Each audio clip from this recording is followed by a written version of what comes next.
Okay, everybody, this is Sheets, and we're going to go on to week 3 of the Survivor Pool videos.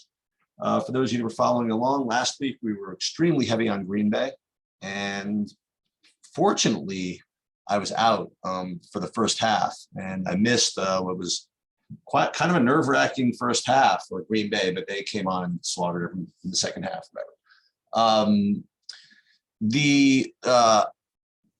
As you recall, last week we talked about 2 characters of plays. We had the Green Bay play, which I thought was clearly the best play. And then there were a couple of aggressive shots you could have taken. And if you did, you had, I would say, moderate to poor results. Pittsburgh, I thought that was a pretty good opportunity, and they went down. Seattle, I thought, was an okay alternative if you wanted to go that way, and they went down. That's just the way it goes. When you take shots, that's what happens. I took even some more aggressive shots even further down the line that worked out. I had Washington, who was very, very lucky to win on Thursday, and Chicago, who hung on nicely on Sunday.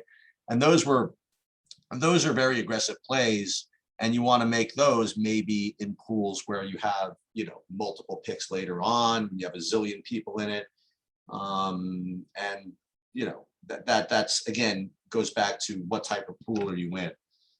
But Green Bay was, obviously clearly the best play, and they won handily. But it's not so much that they won handily, that their other teams got burned, that people that played other teams like Cleveland or whatever it is, not that Cleveland was a terrible play, but you don't realize when you lose equity, even when you win, because it's kind of hard to explain. But later on in the season, when you all of a sudden have run out of teams, like what happened?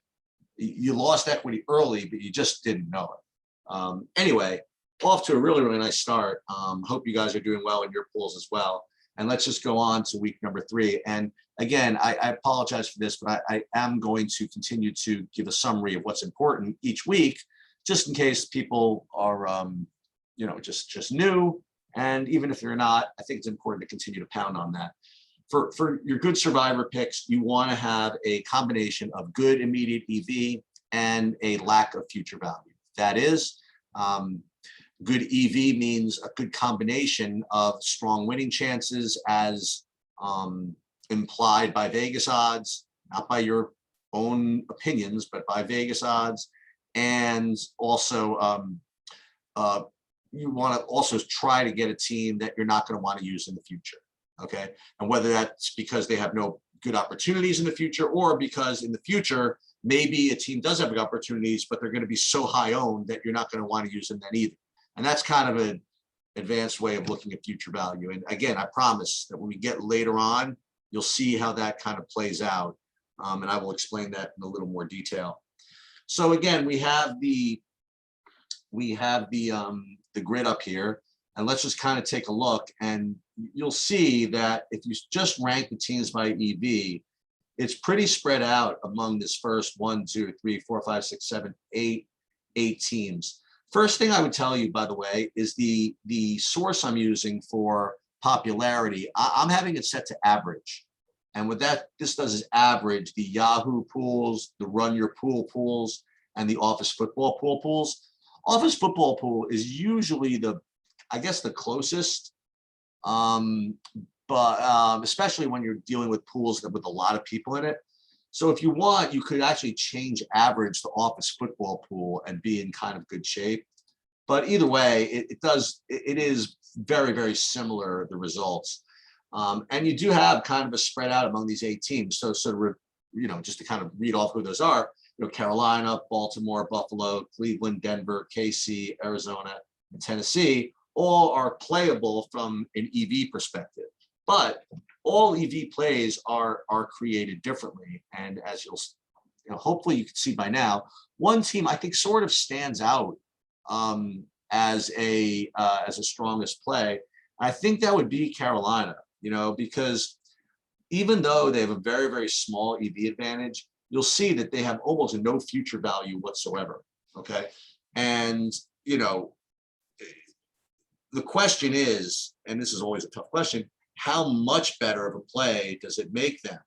than a team like Baltimore, which has the same EV and less future value? Or how much better does it make Carolina than a team like Buffalo, who's got pretty much the same EV, but significantly more future value?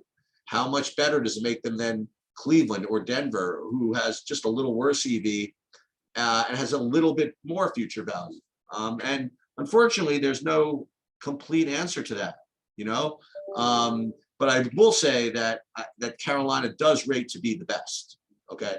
The combination of the top EV, and even if by a little bit, and clearly the least future value. And you can just even scan their schedule to see that it's going to be very unlikely that you're going to want to play them in the future. If anything, you're going to see that they in 14, they might be a pretty decent sized favorite, especially if the trajectories of the teams continue the way they're going. Like if Carolina continues to be strong and Atlanta continues to be weak, by the time it gets to week 14, the spread could be 8, you know, it's very possible. So that's the only time that Carolina is usable. So I do think that Carolina does rate to be the best play. Now, between these others, Baltimore, Cleveland, and Denver, I can't, and Buffalo, I mean, again, Buffalo is just extremely usable in the future. I mean, they have games at home against Miami, not to mention they have a game next week at home against Houston. They have a game at Jacksonville, a game against the Jets, home against the Colts, like a zillion games where you can use Buffalo. And so they're for me, like the weakest of these immediate EV plays, okay?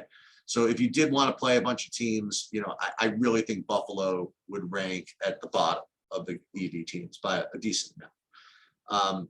However, I do think Cleveland and Denver are close with Baltimore with respect to which is the best. You'll see that they, you know, their EV is close. Their future value is somewhat close. Baltimore, you'll see that they have a game against Cincinnati. They have a game against Minnesota. So you have a little flexibility there. Cleveland, you have, you know, big favorite in week 11. The thing about that in week 11 is so funny. I'm already looking ahead. Like Tennessee is going to be extremely strong play there as a pivot off of Cleveland. But then again, Cleveland's going to be burned at some point, you know, during the course of the season. They've already been burned a couple of weeks. So actually Tennessee is probably going to be a big chalk in week 11. So, and these are the things I think about as I kind of just map out this whole season. When I figure out which teams really do have future value. Let's look at Baltimore again. So yeah, Cincinnati. But then again, aside from this week 7 Cincinnati play, I mean, you make a case that they're playable in week 9, but aside from that, I mean, Baltimore, you know, they don't have that many opportunities to use them. I think that Baltimore is probably the weaker team to save. In other words, I think you'd be more inclined to use Baltimore now than Cleveland now. I think Cleveland, even though it says, you know, if you just read this as Baltimore has 2.5 or whatever future values, when you do a more forensic analysis, I think that Cleveland is the team that you're going to want to save more than Baltimore. So if I had to rank between Baltimore and Cleveland, I think Baltimore would be a better play this particular week. But I don't think Cleveland's particularly terrible, but I think that Baltimore is a little bit better. Denver, the thing about Denver is they have 2 really strong places you can use them, and that's in week 11, 14, 15. Week 14 specifically, 14 to 15 is going to be a lot of fun if we get there, because what's going to happen in week 14 is Denver's going to stand out as an extremely strong play. But the thing is that 35% of the people in the pools now are not going to have them anymore because they're going to use them now.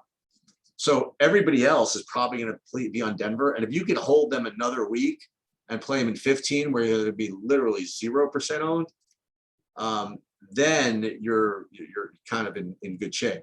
So in any case, the Denver play, Denver's going to be in play later in the season. So I think that between Baltimore, Cleveland, Denver, I want to say that Denver is the weakest.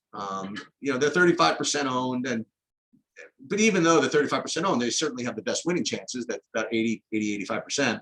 So that's why their EV, despite them being popular, is also still very strong.